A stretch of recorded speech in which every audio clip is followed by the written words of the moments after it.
Saudações, galera, tudo beleza? Hoje nós começamos o conteúdo do quarto bimestre e o tema que eu trago para vocês hoje é um tema muito importante dentro da filosofia e dentro da psicologia também, que é a empatia.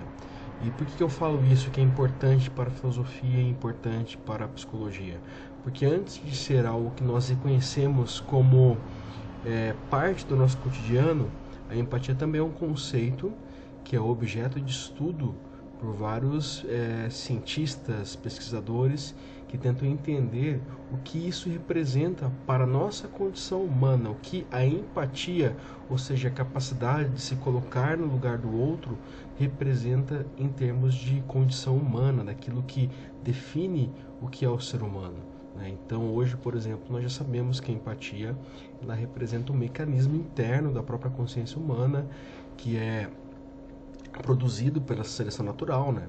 A partir da experiência de convívio gregário, de convívio de vários indivíduos na nossa espécie e também em outras espécies de primatas.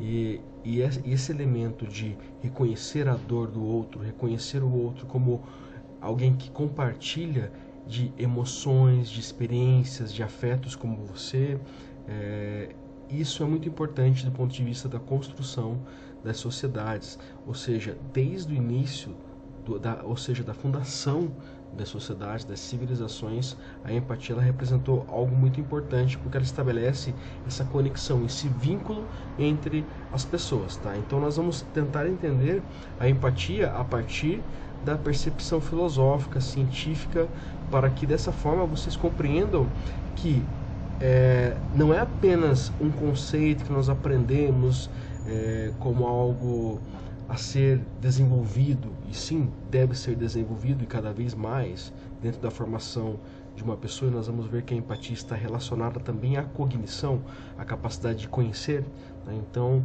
a empatia ela pode ser desenvolvida, mas entender também o que este fenômeno representa dentro da experiência do que é ser um indivíduo que faz parte da espécie humana. Beleza, pessoal? Então aqui vou trazer para vocês uma definição, tá?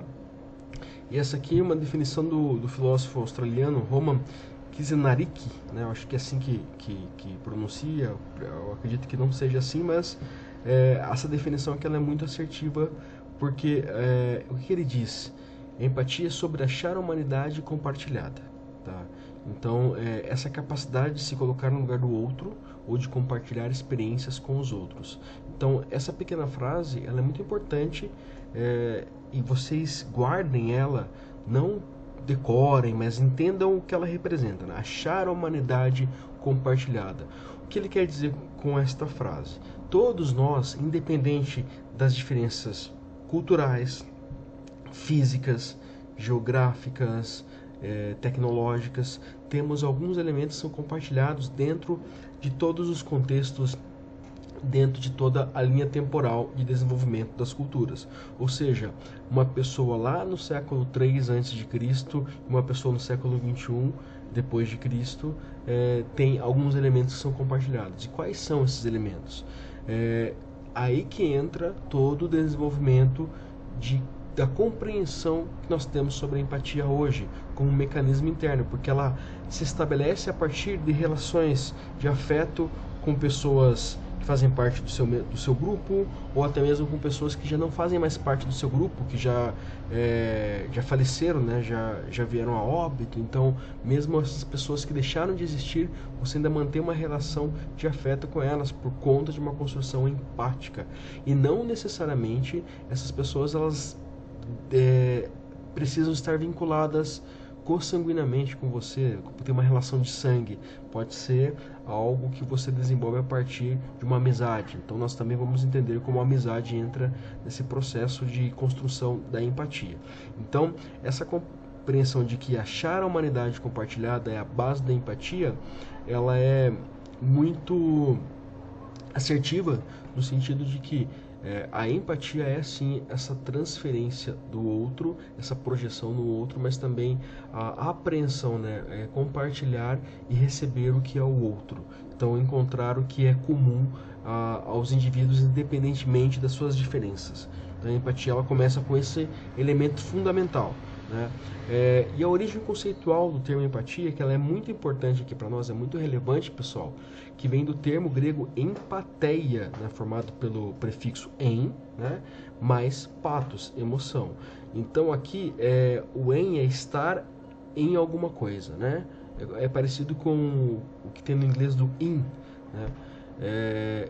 E aqui o pathos, pessoal, esse conceito pathos, ele é um conceito muito importante dentro da filosofia.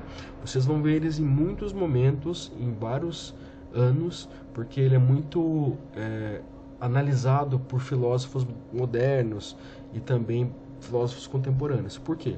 Porque para os gregos a palavra pathos tinha como designação qualquer tipo de comportamento que que estivesse à frente, né, que tivesse uma sobreposição da razão. Ou seja, algo que o corpo sobrepõe à razão. Vou explicar de uma maneira um pouco mais exemplificada. Pense que, por mais que você esteja afirmando alguma coisa, a sua expressão física pode estar dizendo o contrário daquilo que você afirma. Por exemplo, uma ironia. Uma ironia é uma pessoa está afirmando algo, né? Por exemplo, oh, bonito, hein? Mas esse bonito, hein, não é necessariamente um elogio. É só uma frase que é utilizada de maneira invertida, porque a expressão, o pathos, a raiva, a frustração, ela é o mais importante. Então o pathos é aquilo que se apresenta fisicamente dentro do comportamento humano. Então o que é pathos? É tudo aquilo que é emoção. Inclusive a palavra pathos, ela é traduzida como paixão. É uma tradução que ela não é condizente com a ideia inicial desse conceito. Por quê? Porque lá para os gregos, pathos era tudo aquilo que é físico, que é corpo, que é somático, né? Soma, corpo. Então, tudo aquilo que se apresenta como independente da razão. Então, por exemplo, uma pessoa está doente, ela não vai conseguir evitar os sintomas da doença. Ainda por mais que ela fale que ela está bem, o corpo dela vai dizer que ela não está bem, porque o pathos ele acaba se sobrepondo à razão. Isso é muito interessante porque muitos filósofos vão admitir que a nossa razão nada mais é que uma tentativa de instrumentalizar o pathos, esse elemento animal, emocional, porque o pathos é o animalesco, é aquilo que a razão não consegue controlar.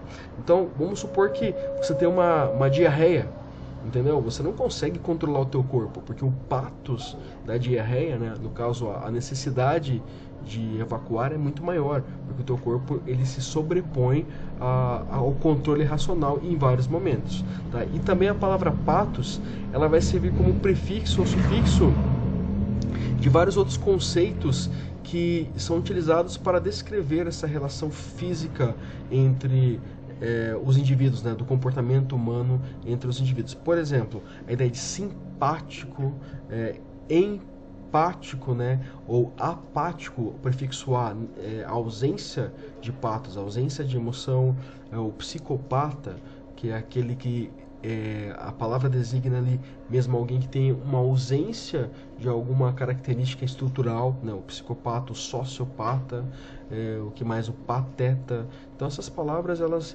têm a mesma origem, né? Que é essa origem do conceito pathos, que é muito importante. Mas ele é traduzido como paixão, porque a paixão é algo que não é racional. Mas é muito mais do que isso, tá? Então aqui, pessoal, tem uma outra definição que eu acho muito interessante, que compreende que a empatia ela pode ser explorada, expandida, né? Então aqui, ó, a empatia é alimentada pelo autoconhecimento.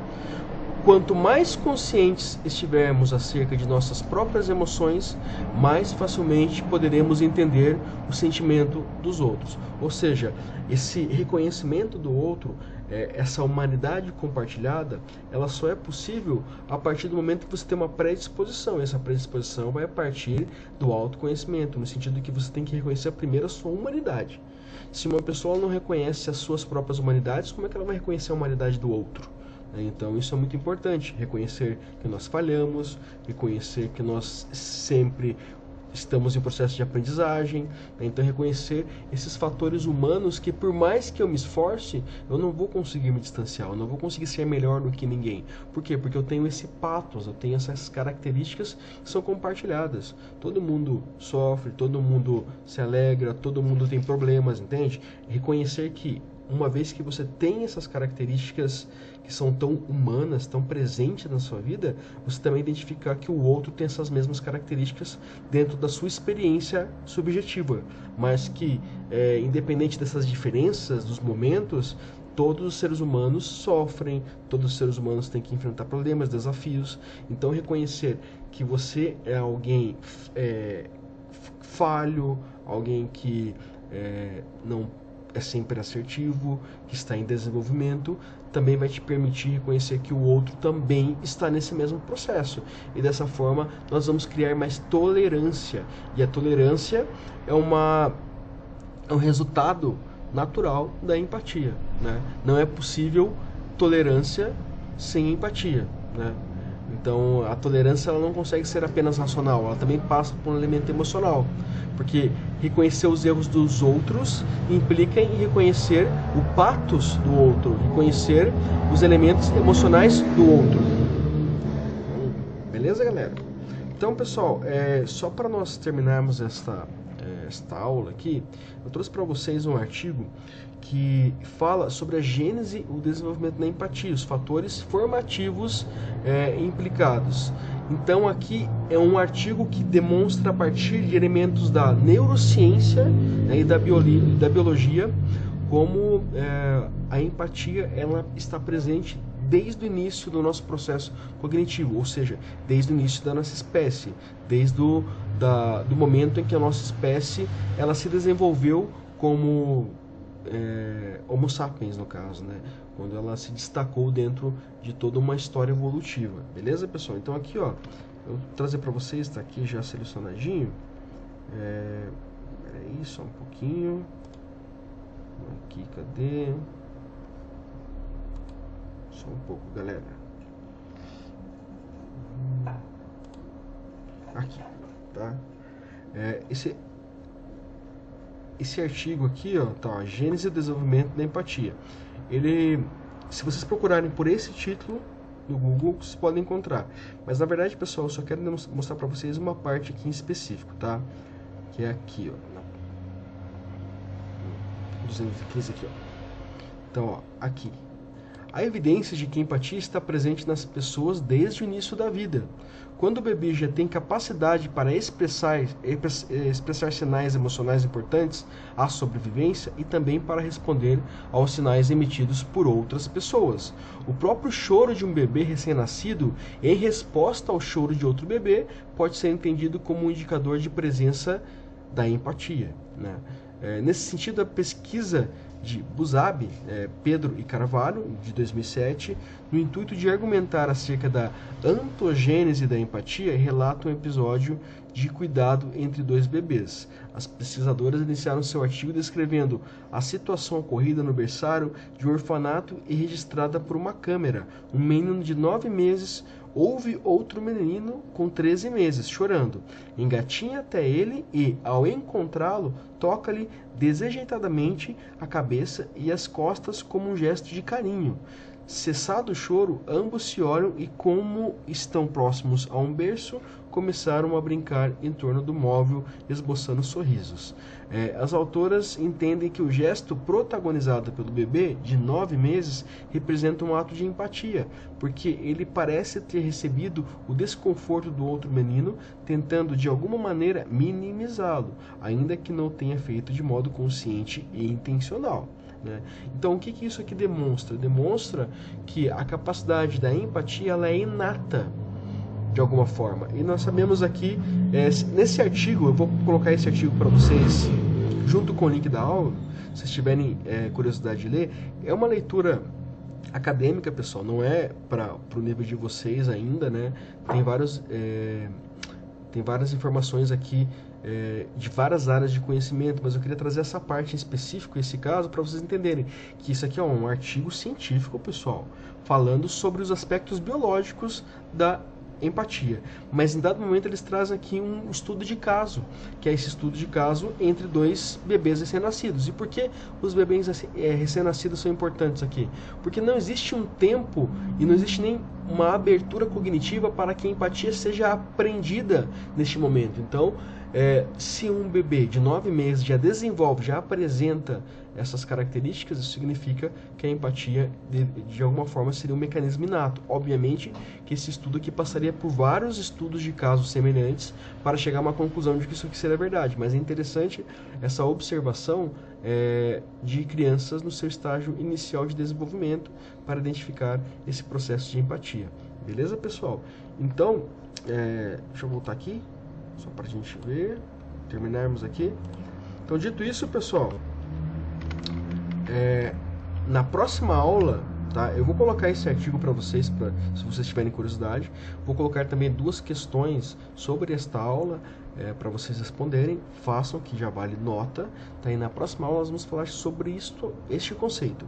A alteridade, não é autoridade, alteridade. Tá? É um conceito da filosofia, também muito estudado pela filosofia, que tem a ver com a empatia, mas de uma dimensão mais de interação com o outro e como isso pode definir aspectos sociais, políticos, jurídicos e etc. Beleza, pessoal? Então, espero que tenha ficado claro essa questão da empatia como algo muito importante a ser estudada e a importância também que ela tem para a construção das sociedades, das relações interpessoais e etc. Beleza, pessoal? Então, espero que vocês estejam bem. Até a próxima. Um abraço.